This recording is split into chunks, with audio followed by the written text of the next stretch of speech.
Welcome to another episode of the Group Parlay podcast. As always, Nick Strom, Kevin Soyan, Andy Simo. Man, Kevin just can't get out of his own way. It's been a really tough month, especially because last month was so good for you. But we know you're a very, very streaky gambler, so it hurts. It hurts. Creighton, they were looking good at half. They were up 8. Just couldn't pull through. So, Kevin, I'll let you recap yesterday. Yeah, that game was tough. I think they had a 14-point lead at one point. And then, UConn was just kind of clamping them, getting a lot of steals. They were just playing harder. UConn did not shoot well at all. Terrible clips, honestly, and Creighton just couldn't get it done. So it was a frustrating one to watch. They ended up losing by 4. Good picks from you guys. Andy had Florida plus 1.5. Sharp play against Mississippi State on the road, and they beat their butts, won by 13. Nick, Grizzlies minus 2.5. Late game against the Suns. They actually almost blew that game in the end. And then the last minute, Grizzlies pulled away again, so they ended up winning by 7. And that covered. So nice pick. Strom stays hot on the month here, 0-11. I am 3-8. This has to be my worst start to a month ever. Andy 5-6, and Nick 7-4. Shout out Sneaker Jacks. He thinks we can go 0-28 this month, so we'll see if we can prove him wrong. I'd be so impressed with ourselves if we go. That'd be impressive. That's actually harder to do than winning one parlay. That's like very, very hard. Definitely. 20 times harder. Sorry, we just need to hit a few here. We hit 3, and we're feeling good again. So it's true. Let's start with 1, actually. Got some boosts. Some boosts. Boost today. Boost. Yeah, just take it one day at a time. One day at a time. Just make the right picks, and we go from there. That's really all it is. So with that, let's get into it. Let's change up the order. I'll go first today. I'm going Kings minus 2.5. Kings have won 3 out of their last 5, but failed to cover in all of those games. So I'm thinking a little bit of a system play here in terms of the spread. Plus, it's a basic money line, almost a money line play at minus 2.5. They just played the Pelicans, which they won by 5. They just played them on the 8th. And in that game, the Kings out-rebounded them by 12. The only reason that game was close and they only won by 5 is because Zion Williamson and CJ McCollum combined for 71 points. McCollum is a game-time decision today, and I do not see Zion dropping 40 points in 28 minutes like he did that one day. So I think the Kings are the better team here. Since the Kings fired their head coach midseason, they're 14-8. They're still in the play-in, so they're looking to kind of get out of the play-in tournament in that loaded West.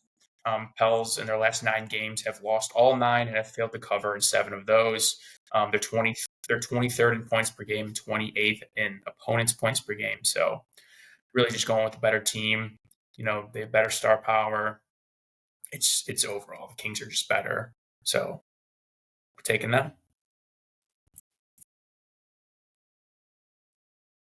Levine DeMar. Who knew they could be good together? What could go wrong? The Bulls were great, right? Bulls were a play-in team. They didn't have Sabonis, so yeah. I mean, it's the Pelicans. I mean, they're bad. Yep. All right, Cav, you want to go? Yeah, I'm taking Strom's pick from yesterday. I'm going Grizzlies plus 6.5. They are in a back-to-back, but fear none. On no rest, they are 7-1 against the spread this season, and with a rest disadvantage, 11-1 against the spread this season. On the road, they're great too, 17-9 against the spread, as Strom said yesterday. Not too worried about it. I think it's kind of crazy they're catching this many points. Clippers are a solid team this year. They're good at home, but they're 5-5 in their last 10 straight up and against the spread. Grizzlies are 7-3 against the spread in their last 10, 8-2 straight up. So I like that. They're just playing good ball. Better basketball team here, catching a good amount of points.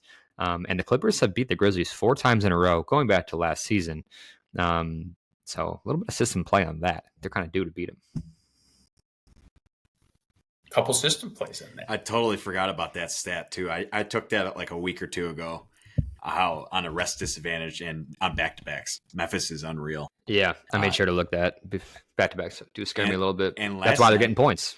Last night they looked. I know you said at the end of the game I didn't watch it, but the first half they were just far better than the Suns. Like they play fast, they play great defense. I like Memphis. Yeah, such a good team. Clippers are solid, but they're not the Memphis. Late game, 9:30. Won't be watching that. No Ben Simmons for the Clippers. Don't worry. I was worried about that. All right, Strom, take us home. Yep, I am going Rockets -4.5 at home against the Suns, and it's another fade the Suns play here. With no rest, the Suns are 2-7-1 against the spread this year, and as an away dog, they're 3-9 against the spread. And with a rest disadvantage, which they have tonight, 2-12-1 against the spread. I need Sengun to play here for Houston, but I like the Rockets at home.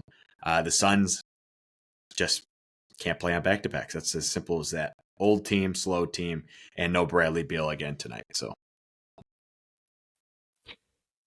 fading the Suns again. I'm taking the Grizzlies again. What can go wrong? What could go wrong? Jesus. All right, boys. So to recap our picks, Grizzlies +6.5 for Kevin at -142, Kings -2.5 at -150 for myself, and then Rockets -4.5 for Nick at -140. Comes out to +390. If you're using FanDuel, there's a 30% boost, makes it a +506. So it's juicy. We need it. Yeah, we need this one. Get about half the month back there. That's with the boost, but yes, we'll take the boost. What are we doing? I gotta take the boost. Gotta take the boost. So, all right, boys, let's get it. Let's do it.